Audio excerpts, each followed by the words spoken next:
In this episode, we're going to talk about your league MVP, Joel Embiid, and then a little bit of the playoffs. And then we'll go over the NFL draft and talk about who won it. So with that being said,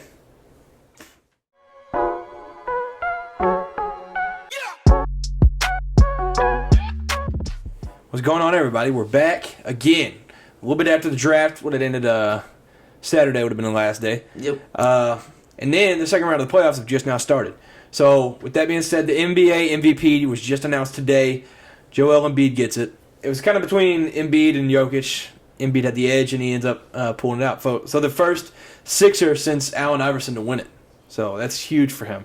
Yeah, definitely a emotional time for Joel Embiid. I saw the video. He's kind of emotional. I mean, it's a big deal.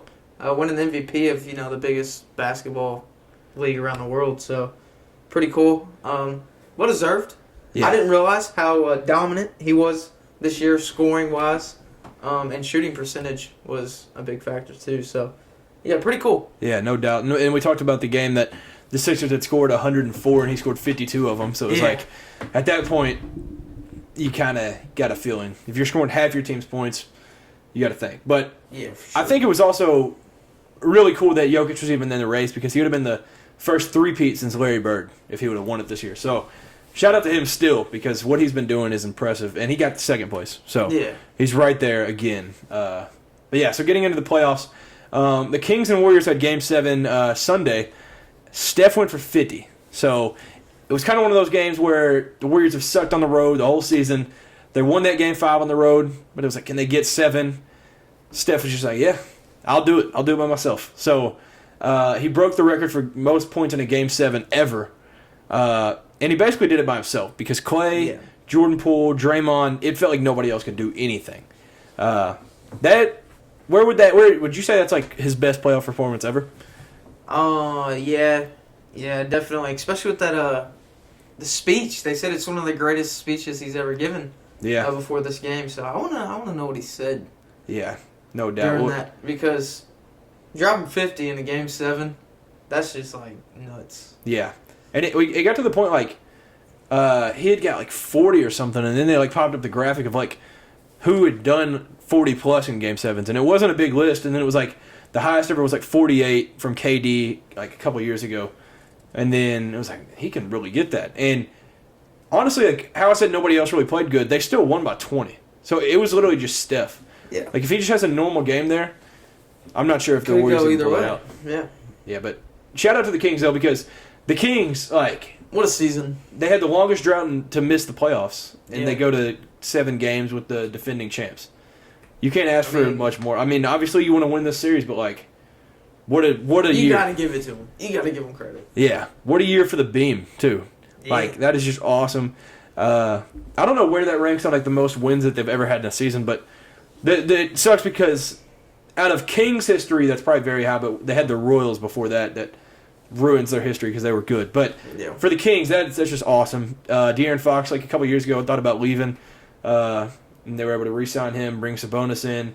Now it's looking like the Tyrese Halliburton trade worked out.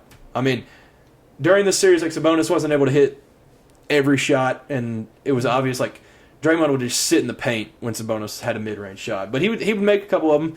But that's definitely a part of his game he's got to work on. And I mean, it's only up from here. They're all young. The whole team's young.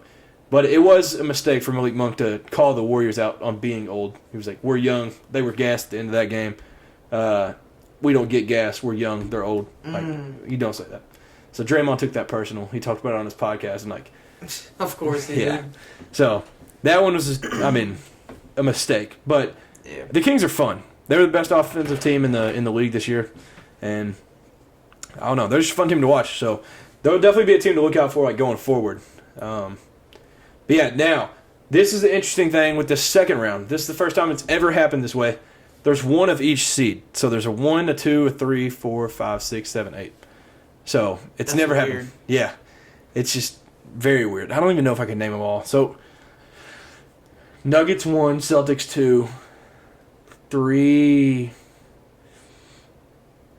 Sixers, 4 Knicks. I don't even know.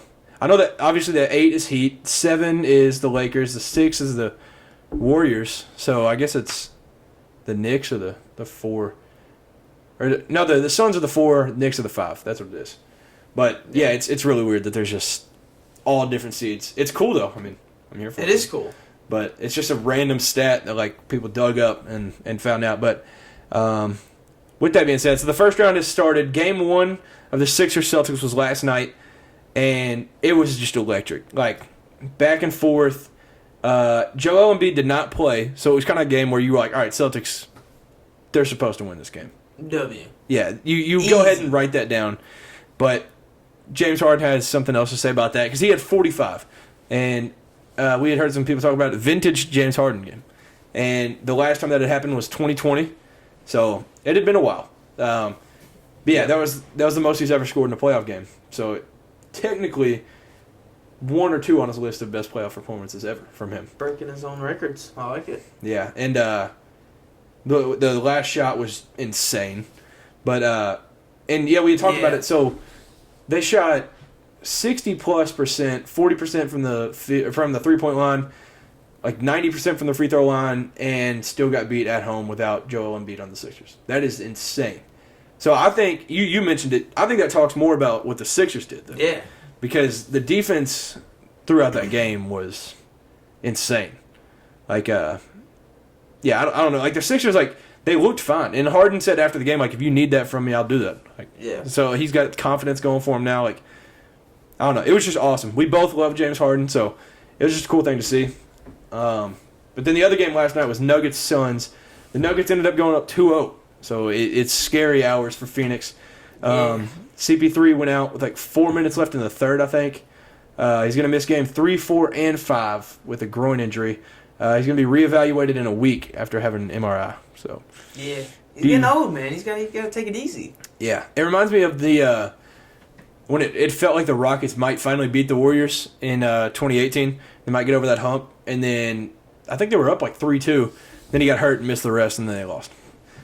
I don't know if I'm saying they're going to lose the series, but like, do you think the Suns can still do it? They're down 2-0, and now down CP3, and yeah, ooh. And Cameron Payne's their backup, Murray State legend, but he you could tell he was trying so hard last night to just like fill that role. It did not work. Yeah, he is not CP3. I don't think anybody's CP3. No. Yeah, they're in a scary spot, really. If I was the Suns, I mean, I'd be kind of worried almost. Yeah. Because now the next game, where's the next game at? It'll be Phoenix for 3 and 4. Okay. So I think they have to get both those. If you drop one of those, this series is over. Yeah. Yeah. If they lose 3 or 4, that's game. Yeah, I think the best case scenario. I don't remember who I heard talking about it, but I mean, the best case scenario right now is just they take 3 and 4, and then it's a 3-game series. Obviously, Denver would have the home court advantage for what the 5th and 7th. Yeah. But if something just magical happens and CP3 is like somehow good. Yeah, I don't know. I'm not saying he's like the answer for everything, but yeah, if they drop one more, it's wraps. Yeah, if they drop one more, it'd be dangerous. And but we predicted the Suns. One of us did, I think, to go to the finals. I'm pretty sure. I think so because I ended up. I think I just went with my gut from the preseason. I just said Lakers. But I feel like you said Warriors or Suns was one of them. I said something like that. I don't remember. But I have to roll the clip. Yeah, I don't remember who. Well, one of us, we were both like Suns is definitely the team to watch out for. Yeah. Obviously, preseason we didn't know they were going to Kevin Durant, so right. That's something different. Yeah, that'll change some things. But yeah, I think it's just a big difference without CP3 there. Like, yeah, it's just anything can happen at this point. But you got to get 3 and 4. And it was Mike Wilbon talking about it. I'm not saying it. He said it. Kevin Durant obviously was not as good in the end of Game 2 when they were up like 8 with a few minutes left. And the Nuggets closed the game out insane. It was like 30-7 run or something. Yeah. But Mike Wilbon said Kevin Durant is no better than Mikal Bridges right now, which is who they traded for Kevin Durant with a bunch of other players. That's crazy. He's the one that said it. I'm not saying it. But, yeah, it's just interesting. Like, because KD, I think he had 28 last night. Obviously, Mikal Bridges can do that. But you're talking about the upside of Kevin Durant. Like, he can have 28. He could have 60 in Game 3. Like, yeah, I'm not saying he ruined the game, but you could tell late in the game, he was taking shots that were like, okay, somebody else could have had something better. Like, he was taking good shots when there was great shots on the table. So that was how I looked at it. And obviously, KD is one of my favorite players in the league, but it was just not the best showing from him. And Jamal Murray went off game 1. Horrible game last night. He had I don't know what he finished with, but he had 4 late in the game. And so he just turned into a passer only late in the game. He just couldn't hit. At least anything. He knew.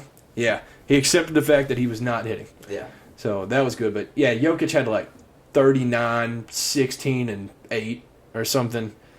It was ridiculous. So, if the Nuggets beat the Suns in the series, you think they go I don't know. all the way? It's so weird because it's like the Nuggets, they were number 1 in the West for half the year, or more than half the year, and it's still nobody respected them, and now they're up 2-0 on the Suns, and it's like, oh, wow. Okay, maybe we should start. And I'm guilty for it. I didn't respect them. I was like, Suns going to win that series, but they're making everybody eat their words.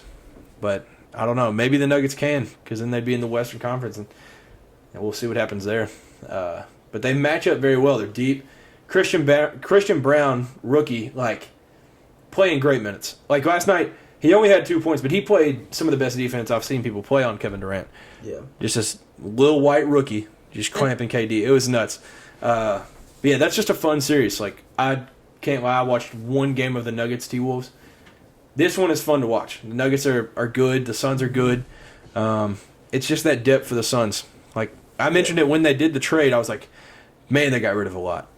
They have Landale coming off the bench, and Okogie is Okogie's supposed to do some crazy stuff off the bench. I don't know how they're gonna especially now with injuries. It's a scary situation for Phoenix. But Knicks Heat game 1, game 2 is going on right now. So game 1, Knicks felt like they had to lead most of the game. They led probably all the second quarter, most of the third, and then the Heat took over. And honestly, it was off of some Kevin Love dimes. So he was doing the whole get the rebound, launch it, and there was ESPN did a segment yesterday. They were just like, is this the most beautiful deep ball you've ever seen in basketball? And he was just throwing dime after dime after dime, just getting a rebound, throwing it 90 feet. But QB1.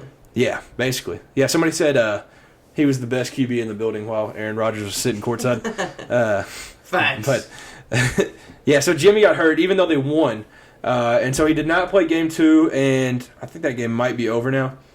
So that was, Knicks won 111-105, so now it's 1-1 going to Miami now. But the Heat did do the thing that you're supposed to do and go steal one. So they technically might have the home court advantage at this point. So I think prediction they'll get it in 6. You think the Heat get it in 6? Yeah, I think they'll win the next 2, drop one more. You think they drop the game 5 at the Garden? Yep. Yeah, I mean, and you said you wanted to see the Heat win, right? Yeah. Yeah, playoff Jimmy. Playoff Jimmy's different. Yeah, that's why I was sad he was out. But how can you not be a fan of that? You just gotta have a real depressing life to not like playoff, or you can be a Bucks fan.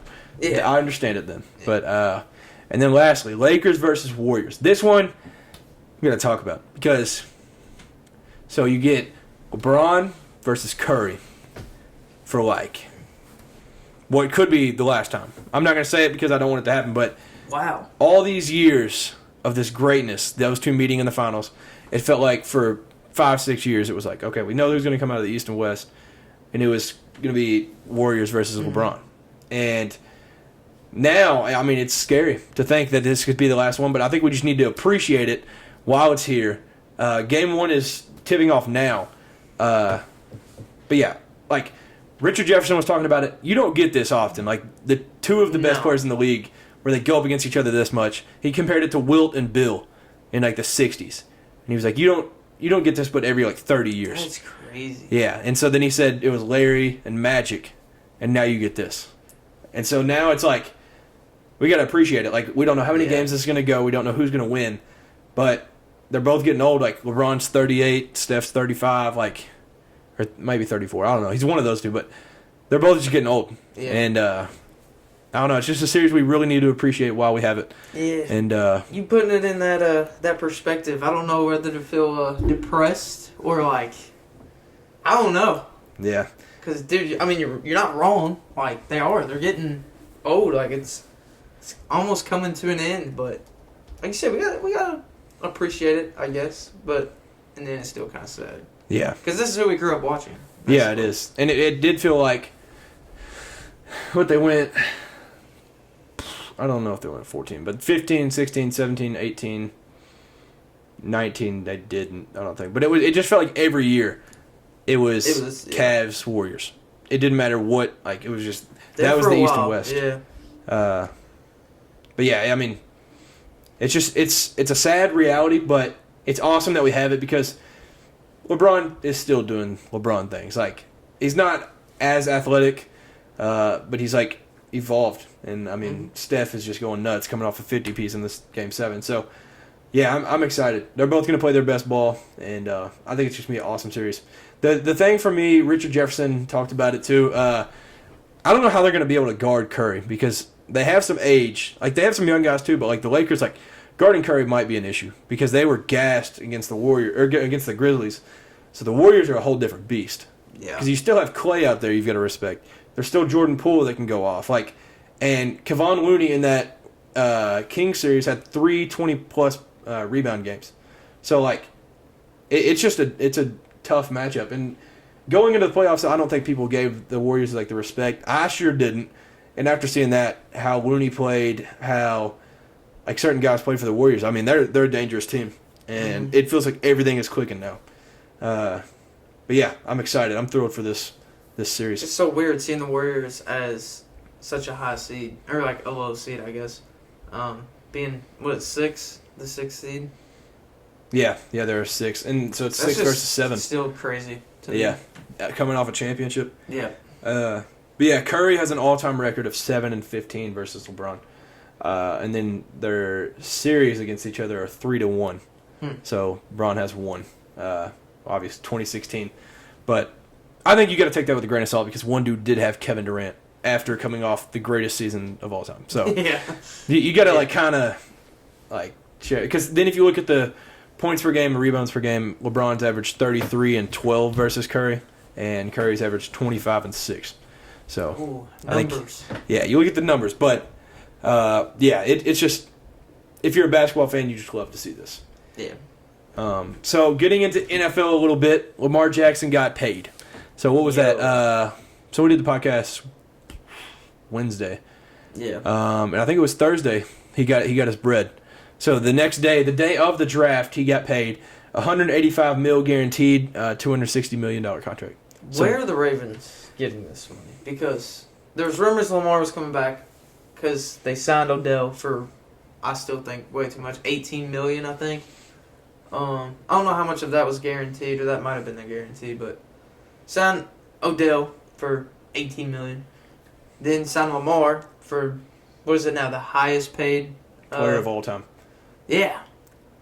Yeah, that's I don't know where they're getting that money from. But do you think that was like deserved? Like, you think if you're the Ravens, are you upset or happy about that?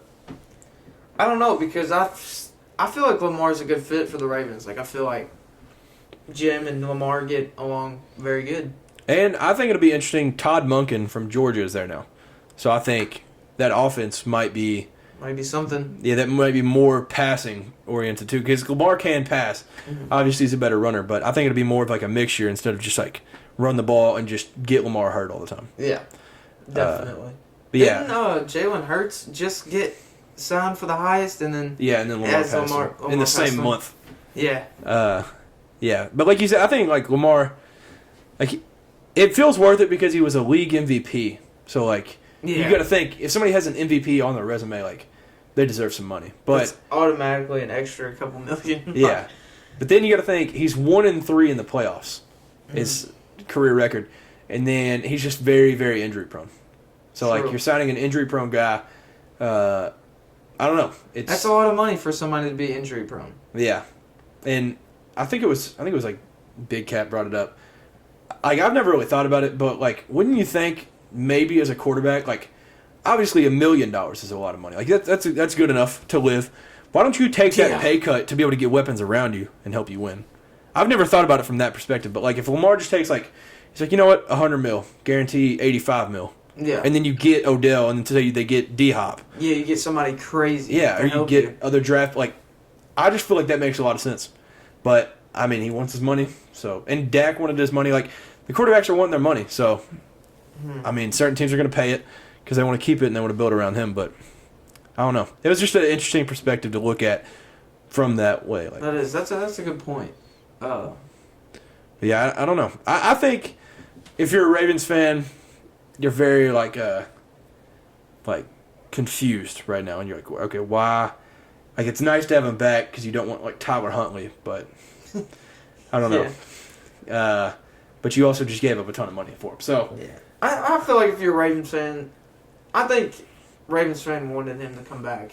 Maybe not for so much money, like you said, get somebody else, but all in all, like you said, you don't want Huntley as your quarterback. Like, I think it's more of a reassurance thing. It's like, all right, we got one more back. Like, I'm not too upset. And I think a lot of fans probably look at it from the perspective of like, it's not my money. Yeah. Pay him whatever. It's not my money. Not my money. Yeah, give him whatever you want. Just keep him here. So I think that could be something. But so yeah, into the draft. Obviously, we talked about it. All of us had Bryce Young going number 1. I think everybody in the world had that. He goes number 1, which is crazy because it's the first Alabama player to go number 1 overall since Joe Namath in 1965. That actually shocks me quite a bit. Very insane. Yeah, because of what Alabama has produced over the years. I was like, that's the first number 1. I was like, yeah, and it's Nick Saban's first ever number 1 pick. That just blows my mind. Yeah, that is. I'm like, dude, there's no way. But hey, yeah, it's wild. That's 2 insane stats, but I don't know. I mean, it's well deserved. Like, obviously he should have been. Oh yeah, but sure. Yeah, it's just crazy. That's Nick's first one as possibly the greatest college coach of all time. But and then also with Alabama, Jahmyr Gibbs goes. Where did he go? 12th to the Lions. 12th, yeah. So yeah, he was the highest. Very early. Yeah, very early. Highest Alabama running back to be drafted since Trent Richardson in 2012. So, but it's really weird because didn't the Lions have like the 7th pick and they traded back? They traded back, yeah. So why would they not take Bijan at 7 and then they trade back? Because then Bijan got taken at 8. They could have just drafted Bijan over Jahmyr Gibbs. They probably didn't realize. They probably thought they were going to be the first one to draft for running back. And they thought Bijan would last. Still be there. Yeah.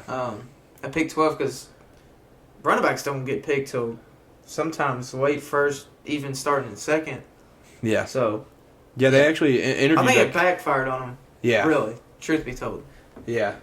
I was just really surprised with him. And even Jahmyr Gibbs was like, I was so confused when they said my name. I didn't know what was. I was so confused. Yeah, he was even lost. So, it was just interesting. But, yeah, they interviewed Bijan and they were like, so you got drafted above, like, all these names. It was like Saquon. I don't remember all the names, but he was like, wow. Yeah. That's a blessing. But, goodness, I've got some stakes to live up to. But, I mean, we all said he was the best running back in the draft, so it's all understandable. But so the Lions traded DeAndre Swift, or they drafted Jahmyr Gibbs, and then traded DeAndre Swift. Yep. Yeah. So, which I was just confused on why they drafted him anyways, because they had DeAndre Swift and they have David Montgomery. Well, didn't Swift get hurt or something? Didn't something happen? I don't know. He was on my fantasy team though. I knew that. Maybe not. Maybe I'm thinking of somebody else, but I think he was questionable like the last few weeks. Yeah, maybe. Because I was like, maybe that's why they drafted another running back, or they knew this trade was coming. But but I think this was like the story of the draft, and like all ESPN. If you watched ESPN Friday, you did not see another face other than Will Levis because obviously he was projected top 5. Dude. And after being projected as early as the number 1 pick, not making it past 5. He fell out of the first round, which was insane to me. They did him dirty, to say the least. Sitting in the green room. Because just sitting there all night. They got the camera right in his face. Not get drafted, like, make him sit there through that. Dude, that's got to do something to you. Yeah. And you could tell he was pretty upset. Upset, yeah. I mean, I would be frustrated. Like, people were saying you're going to go, like, at least probably top 5 or whatever. And then you're sitting there, last pick of round 1 comes up, and you still haven't got picked. I wouldn't have showed back up the next day either. Yeah, because like you said, he went home. So, I mean, yeah, there's no way I would have went back to the green room.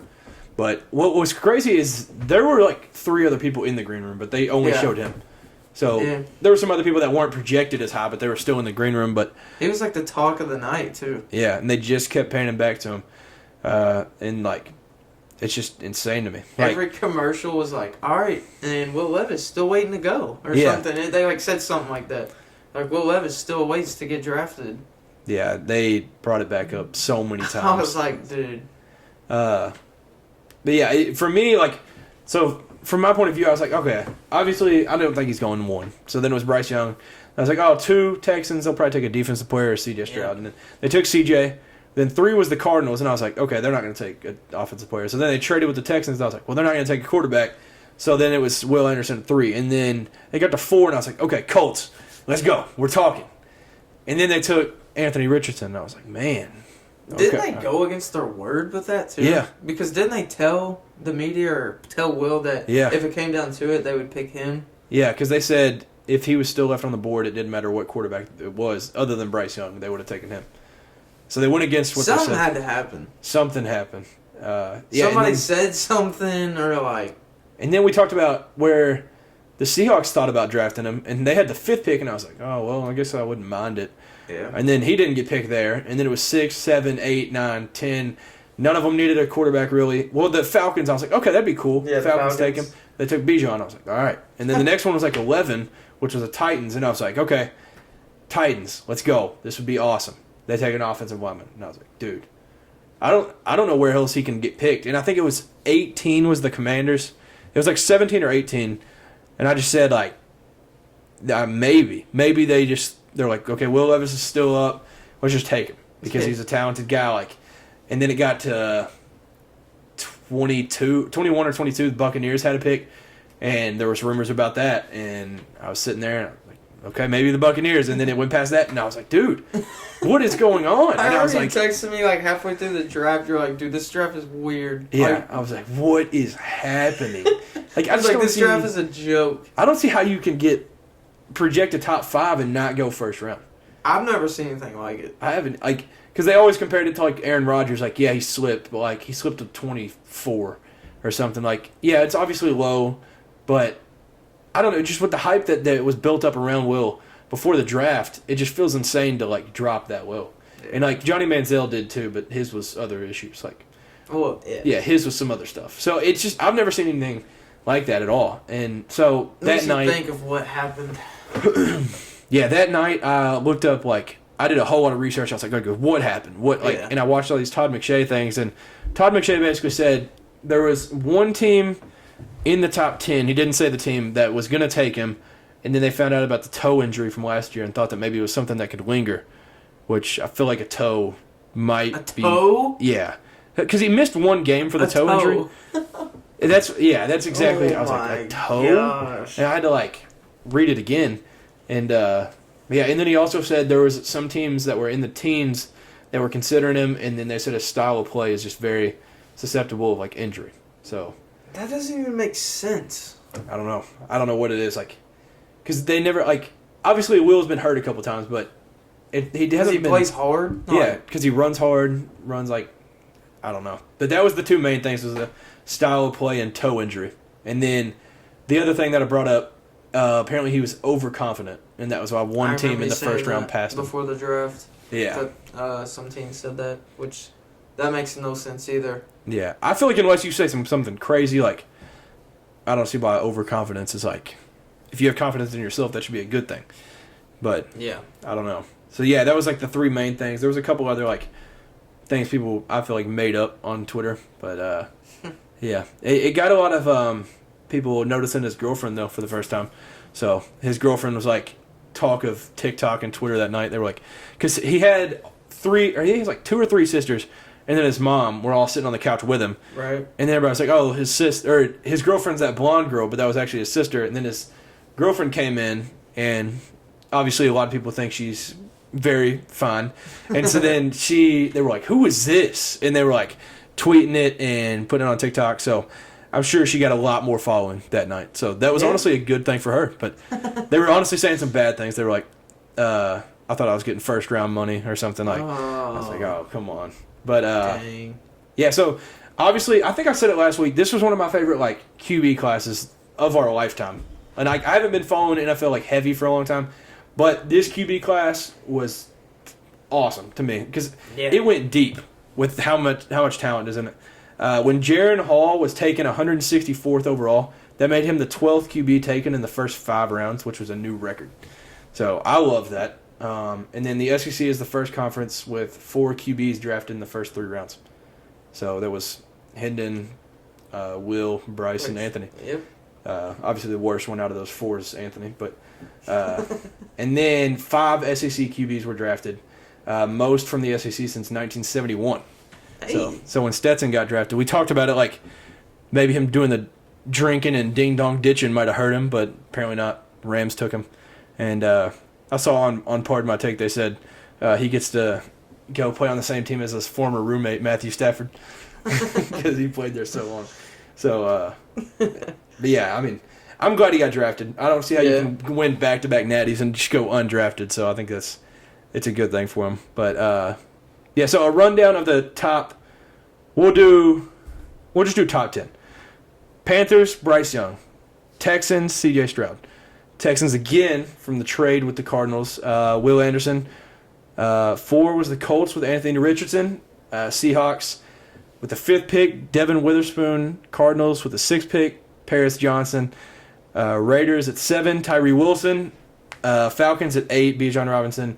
Eagles at 9, Jalen Carter. And 10 to the Bears is Darnell Wright from Tennessee. Hey. So that was awesome that we saw him get in the top 10. Yeah, that made me feel really good, honestly. Yeah, honestly, it felt like it was going to be Peter Skronsky that was going, because he was from Northwestern, stay in the same city, and then apparently Ryan Poles and the Bears just like Darnell Wright, because I saw all the stats on him. I was like, okay, I understand exactly. Yeah. If you play in, we talked about if you play in the SEC and you have good numbers, then you're really good. So he allowed 0 sacks the last 2 years or something. Yeah, it was something crazy.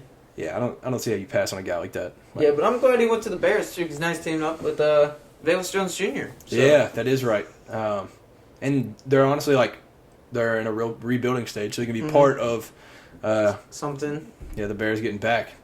But yeah, that was cool. And some of the other ones, Lions at 12 with Jahmyr Gibbs, that was interesting. And then the Packers had I don't know if he was even projected first round, Lucas Van Ness, which he had the funniest draft video because he was the one where he had 30 people sitting on his couch, and then that dude came and jumped on his lap. And he had to get him force off of him. Yeah. But, what do you think about the Jets at 15 not taking an offensive player? Because every receiver was still left on the board, and they took Will McDonald, an edge from Iowa State. Yeah, that was stupid. You think they should have taken at least a receiver or a tight end or something? Definitely. Yeah. Especially with Aaron. Just give him just a nice rookie wide receiver. Yeah. I don't know. So they went with the Packers mindset where they're like, all right, do whatever you can to not help Aaron. Yeah. That's what I feel like. Every receiver, every tight end was still left. There was C.J. Uzama as a tight end, I think. I'm assuming he's still there. Yeah. And then, wide receivers, they got Allen Lazard, Garrett Wilson. Missing a massive name for sure. But, I kind of see where they're coming from, though, too, because they're like, now we got Aaron. Yeah, it'd be nice to get him a weapon. But now we added a weapon on offense, let's add a weapon on defense. Let's try to make a all-around better squad. That is true. But you got to think, their defense was really solid last year, so maybe that was the last piece that they needed. Maybe. So maybe that's their mindset going into it. Yep. But then the Steelers were a big thing, and they traded up to 14 to take Broderick Jones from Georgia. So for those of y'all that don't know who that is, that was the guy at the SEC championship last year that wore the the wrap around his head. It was he looked like a mummy, and he had the beats over it, and he had the glasses, and you couldn't. Yeah. He's about the only Georgia player that didn't go to the Eagles. The Eagles, yeah. Yeah, but yeah, he has the NBA YoungBoy energy just like George Pickens does. So they fit well together. Maybe the Steelers. Maybe it's just the state of Pennsylvania just loves Georgia. Maybe that's what it is. The draft and what's his name, George Pickens. Yeah, his draft video. Oh my god, that's one of the best I've ever seen. Yeah, Man, that's funny. He got the shiesty mask on. He's like standing in front of the TV. Yeah, he's got one of the best ones I can remember. Yeah, then some of the interesting ones, the Commanders took Emmanuel Forbes. That was a person we talked about a lot, Mississippi State corner. And then the Patriots took Christian Gonzalez, who some people thought might have been the best corner in the draft. So he kind of slipped low. But then we talked about the Lions taking Jahmyr Gibbs. They also took Jack Campbell, which was he won the I don't remember the name for the best linebacker award. It's not Bednarik, I don't think, but he won that. He won the best linebacker award last year, so I like that one. Yeah. Then we had the randomness. Like I said, this draft is just weird. 20, 21, 22, 23 were the first four receivers. After not making it into the top 19, it was Jackson Smith and Jigba to the Seahawks. The Chargers took Quentin Johnston. Ravens take Zay Flowers, and Vikings take Jordan Addison. So, yeah, I like the Ravens pick. I do too. I like that a lot. Yeah, another weapon. Even after signing Odell as well, in case he doesn't work out, you got a rookie in there. It's gonna come in hot for Lamar too. Yeah, and I like that they FaceTimed after. He was like, "Big bro," like, yeah, I like that. And then we didn't mention him. Max Duggan went also to the Chargers in the 6th round, or 4th, 5th, 6th, something like that. So then he got to pair up with Quentin Johnston. So anytime a quarterback and a wide receiver gets to go from college to the same NFL team, I think it's cool. Yeah. What else? Sure. So the Cowboys, their first pick was 26. We were talking throughout the draft. I wanted y'all to take Michael Mayer because Dalton Kincaid went right before, right? Yeah, I think Michael Mayer thought he was going to get picked by the Cowboys. He got upset when he did not get picked. And they did the Jason Witten comparison. That makes me just mad because it felt like he wanted to be at the Cowboys. Yeah. Because Kincaid got drafted 25th to the Bills, and then he was left. Michael Mayer was easily the best tight end at that point, and then he wanted to be there. Me and you both thought that was going to happen, but y'all took, what was it, Mozzie Smith? Is that how you pronounce it? D tackle from Michigan. So you talked about you did want some interior D linemen, but yeah, there's nothing wrong with adding some D line. You can always use D line. Yeah, swap in and out, substitute real quick. But I was really wanting to tight end. Yeah. Where did he end up going to? He went early 2nd round, Raiders.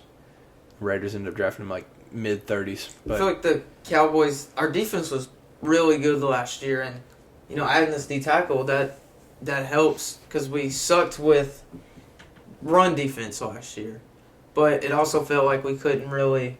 Sometimes we'd get in a slump on offense, but our defense would be playing really good, but then our offense couldn't do nothing. So I wanted the tight end.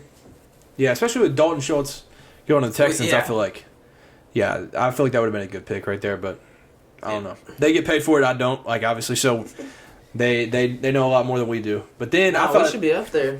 True, we should be out there. But then I thought it was interesting that the Saints with the 29th pick took Brian Brzee, which was the number 1 player in our class. Mm-hmm. So he was the number 1 player of the class of 2020 and fell to 29. Which he may not have had the college career that people thought, but he was still very dominant, and he still has a ton of upside. But yeah, I hope he does well because all of the stuff that happened with his sister last season, and I don't know, he's just a dog. I like him. Yep. But and then the last pick of the draft I thought was interesting because I have no idea how to say his name. It's Felix Anudike Uzama. Yeah, I think you just killed that. I think that might be it. But he was an edge from Kansas State. He was born in Kansas City. Went to high school in Kansas City. Went to Kansas State. Got drafted in Kansas City to Kansas City. So he's meant to be. That's basically it. One last draft pick I want to talk about. I think we skipped over. Was pick number 5. Devin Witherspoon. If y'all did not watch the draft or haven't looked up his highlights, this guy is a menace. Yeah. He reminds me of a more physical Jalen Ramsey almost. Yeah. He's solid. He is nuts, and he the way he plays, his play style has like the Seahawks written all over it. Yeah, it does. Like he just matches up so good there. I think that was a good pick by the Seahawks. Yeah, Basically. He lights them up. Like, he's a very, very smart DB. Yeah. And, I think that was a very good pick. Yeah, his highlights, I was like stunned, really. Because I didn't really know. I mean, I knew of them, but I never really, like, watched them. So, seeing him play at Illinois, like, that was something else. Yeah. Yeah, he's definitely... If y'all have not seen it, y'all gotta... Y'all gotta... But yeah, we mentioned it, how Broderick Jones was probably the only Georgia Bulldog to not go. So we're going to talk about who won our draft, but for neither of us had the Eagles winning the draft because I think we both talked about them a lot last year. But the Philadelphia Bulldogs now, basically, because they drafted Jalen Carter, they drafted Nolan Smith, and they drafted Keely Ringo this year. Yeah. So, which I was surprised, Keely Ringo dropped way lower than he should have. Being the best DB on back-to-back national championship teams just doesn't make sense how you fall that low. But then you mentioned they traded for DeAndre Swift, and then they already had Nakobe Dean and Jordan Davis. So I think it's insane. But it's a genius mindset. Just take the best team in college and then just pick all their players. Yeah. No, it makes sense. I was like, they were genius. Like, they were thinking ahead of everybody else. How they knew that this team was going to be like this, I don't know. Yeah, it felt like other teams were just overthinking it. Like, they were like, this guy was good in college, but his team went 6-6. But he was still good, so we'll take him. When you've got these guys that went 13-0 and won a natty. So, I mean, it makes sense. The numbers, stats don't lie. Yeah. And it was funny when their GM, I can't remember his name, but he was a Florida guy, and he was like, you know how bad this hurts? When he was drafting Jalen Carter, and he was like, you want to win, though, don't you? He was like, yeah, I might get disowned by Florida, but, it was funny there. But, yeah, the Eagles, they're just big Georgia fans, apparently. And, I mean... And adding DeAndre Swift, like, the Eagles they're loaded. It just comes down to whether they perform. Yeah. Or, like, coaching. Obviously, they lost Miles Sanders to the Panthers, but DeAndre Swift is very good. Yeah. And I think they'll be fine. And they obviously have the loss of the OC and DC. They have a ton of talent. Like, it's not like the talent is an issue. Yeah. It's going to come down to coaching. Yeah. I'm excited to see how they do next year. Because we've obviously watched... We probably watch half of Georgia games minimum every year. We're like, these dudes. And, like, we'll pick out people different, like, a different guy each game. We're like, because Keely Ringo last year, we noticed early, and then he ended up picking off Bama to win the Natty. And then he played this whole year, one of the best DBs in college football. And, I mean, like, they're just nuts.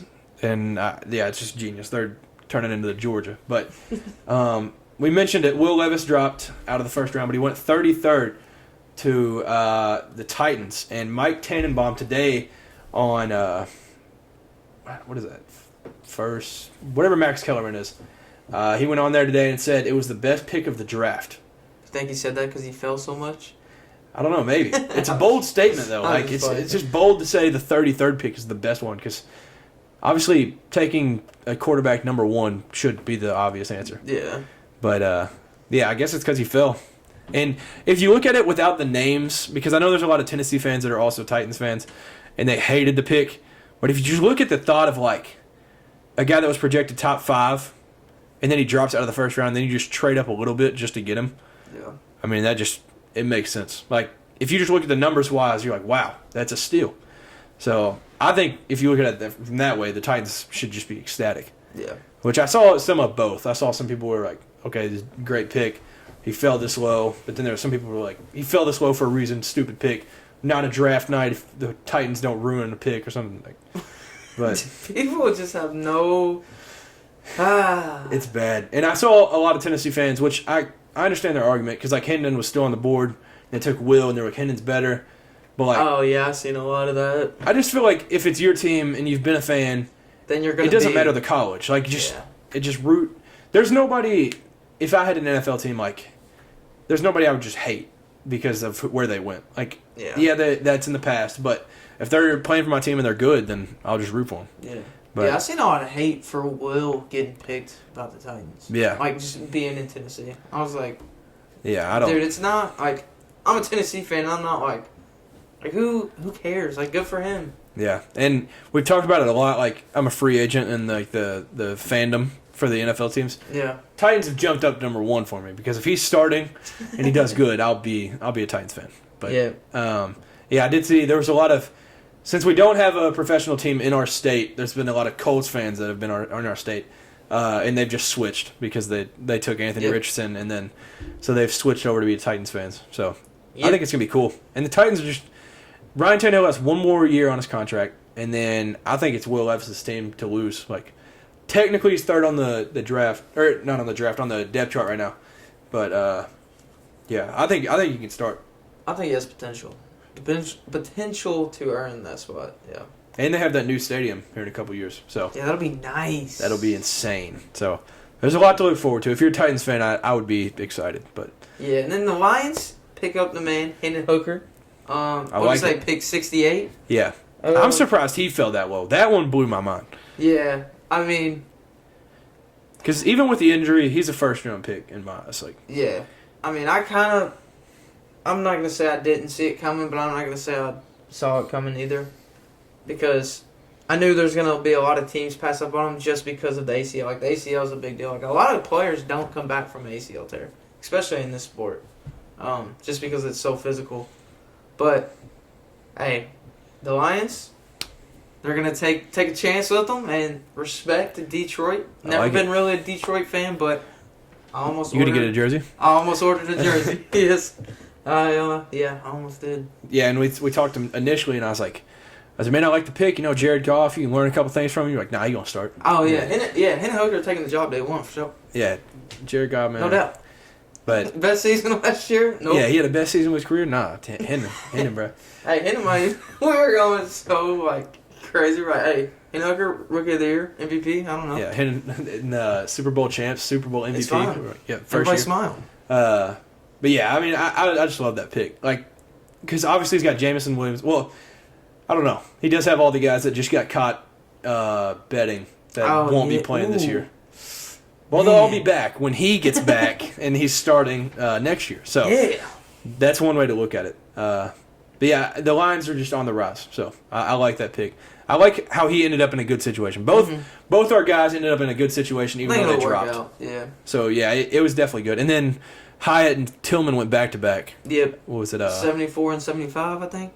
Yeah. Or was it 75 and 76? It might have been 73, 74. I don't know. It might have been 70. Yeah, it was 73, 74. That might be it. What was it? Giants, Browns? Yep, Giants and Browns.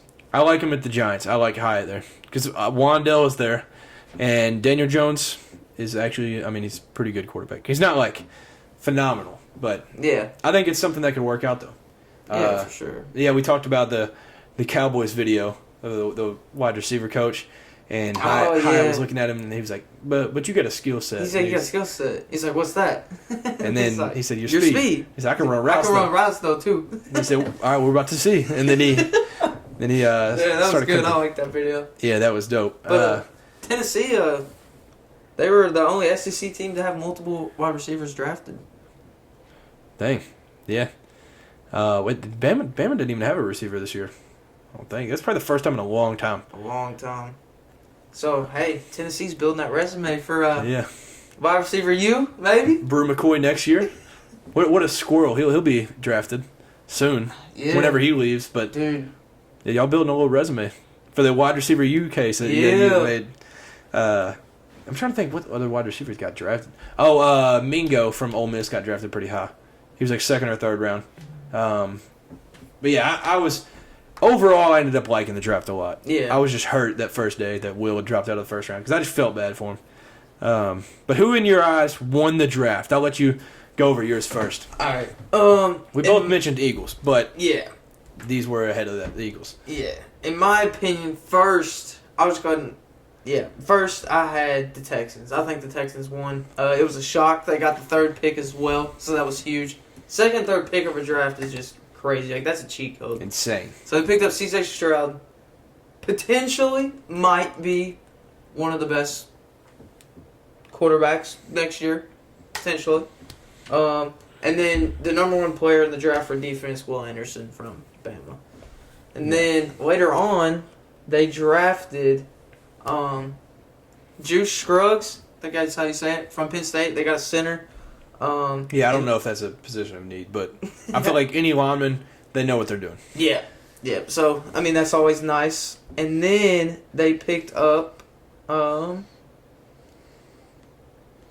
if this they took Tank Dell. Tank Dell, yeah. Wide receiver from Houston, 69 overall. So that's huge. Got another weapon. And then they picked up a defensive end, Dylan Horton from TCU. And they also took the former Vol and Alabama. That was round 5. Henry To'oTo'o. I don't know. I'd never say that right. There's too many O's and T's. I think it is. It's because it's T-O'-O-T-O apostrophe O. To'oTo'o. Yeah, Henry To'oTo'o. That has to be it. Yeah, that's it. We got Good pick, though. I mean, whether it's... Dude, it's huge, you know. Well, Tennessee Vol, Alabama. Yeah, I like that pick a lot. Yeah, but that's crazy. See them drafted now, and wow. They literally just completely flipped their roster in one draft. Yeah. If those guys even pan out to what half of they could be like, this could be an amazing draft. I feel like they just picked up what they needed, really. Yeah. Man. Yeah. So they got my pick for winning the draft. I mean, the first 2 picks alone is just wild to me. Yeah, but trading then, up to 3. Tank Dell is another big pick. That's a guy you got to watch out for because he could be very good. So now they gave C.J. Stroud a weapon. So rookie connection. And they have John Mechie, who will be back. So yeah, they could be dangerous. And we mentioned it last week. Like Houston, if you would have just taken a defensive player at 2 and then settled for a quarterback at 12 when they would have had it, they wouldn't be too excited. But you take C.J. Stroud and Will Anderson back-to-back picks. Then you get Tank Dell. You got John Mechie back. Houston's got to be excited. I think they just had a great draft in general. Like, they just added stuff, like I said, that they really needed. Yeah, and then they added Dalton Schultz recently. So, yeah, I feel like in Houston, they've got to be ecstatic. Built a team. Yeah. Quick, like in this whole offseason. Yeah. So, who did you have as your best draft team? I had the Seahawks. We mentioned Devin Witherspoon was the 5th pick. I like it. I like that pick a lot. And then they took... who I believe was the best receiver in the draft, Jackson Smith-Njigba, at 20, which I was shocked that he dropped to. And then, moving on, they took Derek Hall, outside linebacker. Don't know a bunch about him. But he's from Auburn in the 2nd round. And also in the 2nd round, one of the best running backs in the class was Zach Charbonnet. Mm-hmm. And from UCLA. He's a very experienced running back. Like, in the Pac-12, I would say, I don't know, he might have been... the best running back in the Pac-12. So I think that was a good pick. And then they took a guard in the 4th round. They took a D tackle in the 4th round. And then they took a very, very good DN, Mike Morris out of Michigan, in the 5th round. They took a center in the 5th, a safety in the 6th, and then somehow, I have no idea how, 7th round pick, running back Kenny McIntosh from Georgia dropped to 7th round, and they took him. I have no idea how in the world he dropped to 7th. But as soon as I saw that, I screenshotted it, sent it to Matt. Great pick. And I just think he's one of the, outside of Bijan, I think he might have been the best receiving back in this draft. So he's more of a guy that could just make something happen. Mm-hmm. And he had 0 drops in his career at Georgia. And I just think, because he's a good running back too. It's not even that he can just only catch. Right. But yeah, that's my winner. I had the Seahawks winning. So yeah, I would definitely say they would probably be my runner-up. Yeah, really good draft by the Seahawks. Yeah, the Eagles, like that one would have been cool, but it was just all defensive players. Like they traded for DeAndre Swift, so I didn't want to mention them. But I mean, the Georgia defense is just nuts, though. So you can't blame them for it. But yeah, in ending the show, we're gonna talk about something that this will be like the first or second time we've ever mentioned. Hockey. Yeah, but this time of hockey is different. NHL playoffs is crazy. I've watched more hockey in the last week than I did my entire life. I know so many people that are not hockey fans, but they love playoff hockey. It's different. And this time of the year is crazy. So, with that being said, the Bruins broke the record for the most wins in a season in NHL history this season. And then they lost first round to the Florida Panthers. So Florida Panthers, yeah. So that's Miami, and there was this graphic that was shown. So South Florida this season, 8 seed Panthers just upset the NHL's best team. The 8 seed Heat upset the number 1 team in the East. 9 seed FAU, first ever Final Four. 5 seed Miami went to the first ever Final Four. 9 seed Miami women's first ever Elite 8. So South Florida run sports right now. I feel like hockey in Florida though is just like forbidden. Yeah. Who knew? And they have 2 teams. So like, I feel like nobody goes to those. That can't be. Dude, there's no way. There's no way that it's because the Tampa Bay Lightning and then the Florida Panthers. Like, who's watching hockey in Miami? I'm not. If I live there, there's no way. Yeah, there's not a chance. I can't lie. So yeah, I know this is just bad when it says lost to Florida Panthers. Yeah, that is bad. It's insane. And then the Colorado Avalanche won it all last year, and they were a first round exit this year too. So. And then, what was it? Seattle Kraken. It's their second year, and they're moving on. So, the playoff hockey is crazy. Honestly, I couldn't even tell you all the rules of hockey, just because I've never gotten into it. Me neither. But it's just fun to watch. I enjoy it. Nothing like somebody just getting decked up against the glass. Yeah. While trying to hit a puck. Yeah, there's just something. It's just man. It's just something about hockey, you know? It's just a manly sport. But yeah, you got any last things? We talked about the Reds. Reds. Swept the Rangers, so that was cool. What did you say? They've won? They won 5 of their last 6. Yeah. But they may have played today or something. I don't know. But other MLB news. Oh, Shohei almost hit for the cycle while pitching. Would have been the first MLB player ever, but didn't have enough juice on the last ball. Juice, yeah. Hit the weight room. No, I'm just kidding. Shohei's ridiculously good. He had everything except the home run. Yeah. And then it was caught. Who was that on? I don't remember. It was caught on the warning track, right? Yeah, it was caught on. Yeah, it was like a deep fly. But then you'd think the announcers thought it was 500 yards past the fence. Like. Yeah, it's crazy. Or 500 feet past the fence. I wish that would have happened. Yeah. And then little update for Kentucky baseball. Not good. We got swept by Vandy.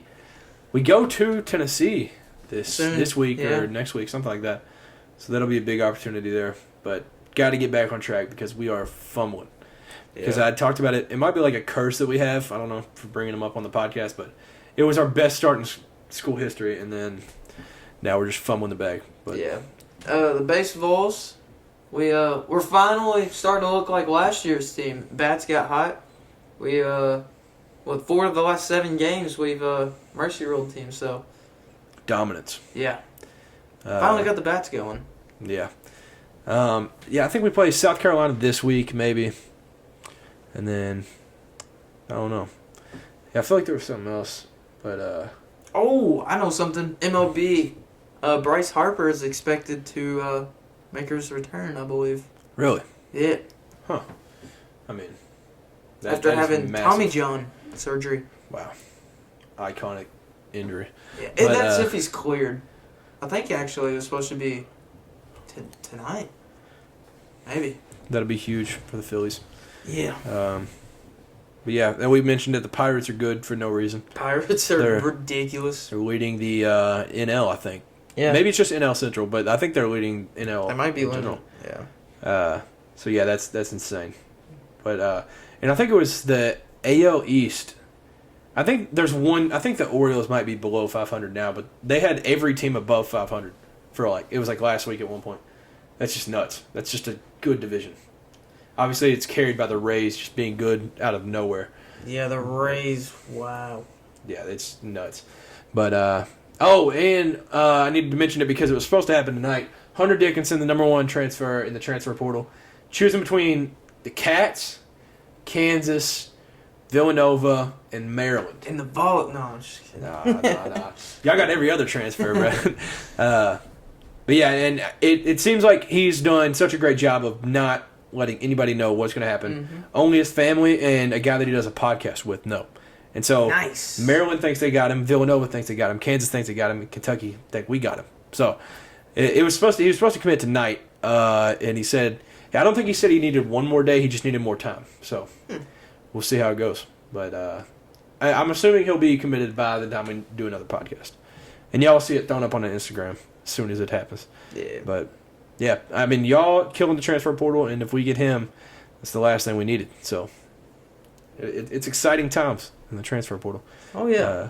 Makes it interesting. And for the Cats, there was the Iverson Classic last night. Or no, not, Saturday night. And DJ Wagner and Justin Edwards were co-MVPs. So Figures. Yeah, those are. Didn't see that one coming. Yeah, didn't see that at all. And then Rob Dillingham won the crossover award. I don't even know what that is, but the crossover award. Yeah, Allen Iverson. So I mean, what, did you drop somebody? Yeah, I don't know. Maybe it's like best handles. I have no idea. No clue. But, yeah, so that was over the weekend for the Cats. Yeah, I'm excited. Kentucky got the new turf laid down. So in the end zone, you know how we had the dark blue and the lighter blue checkers. Yeah. Now it's just blue. So, hey, okay. So now it's just blue, and it's just all new turf. And then, yeah, I guess that's about it. Still haven't seen anything on the uniforms. They hinted it, the Super Bowl, but it seems like we're going away from checkerboard at all, like in total. Because there's barely any on those football uniforms that they hinted at. And Y'all have had the checkered for a while, haven't you? Yeah. It started in like 1940 when we first started using it. And then we went away from it for a while, brought it back slowly in like the 80s, 90s, went away from it up until 2010 probably. We put it on the shorts, then on the side, and then up the whole side. And yeah, so. So more than likely, y'all will go away from it then. In the future, come back to it. Yeah, it's just been like a bad relationship. It's just like keeps coming back. But yeah, I guess that's it from me. You got any last things? Share this video. Tell your friends. Yep. Tell them to come on over, join the podcast. They say on the Run Your Race podcast, tell your girlfriend, tell your mama's girlfriend. So there you go. Yeah, so share this. Like, comment, subscribe. Yeah, we're just trying to grow it now. And let us know if y'all think anything should change. We're going to start doing some segments. Not going to like hint at it yet, but it'll happen. We got some ideas. So there'll be some changes coming. But thank you all. Enjoy the rest of the week. Enjoy some playoff basketball. And let us know in the comments who you all think won the NFL draft this year. Yeah. Thank you all, and see y'all later. See ya.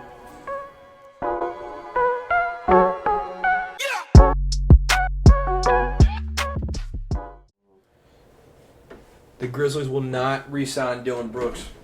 Did you see that? Yeah. It said Dylan Brooks has been told by Memphis he won't return under any circumstances. It's insane. You think they did him dirty? Dude, honestly, yeah, I kind of feel bad for him, but then I don't. But then I do. Yeah. Because he's like the most hated dude in basketball right now. I know. And then he's getting let go. Like, nobody can pick him up either. Yeah, After nobody. saying like all that stuff. After saying I poked the bear. Not going to happen. Like, it's not even that serious, but like, now it's just, everybody hates him. Like, people's not going to pick him up because people hate him. Yeah, everybody just hates this dude now. Yeah, I kind of feel bad for him. I kind of feel bad.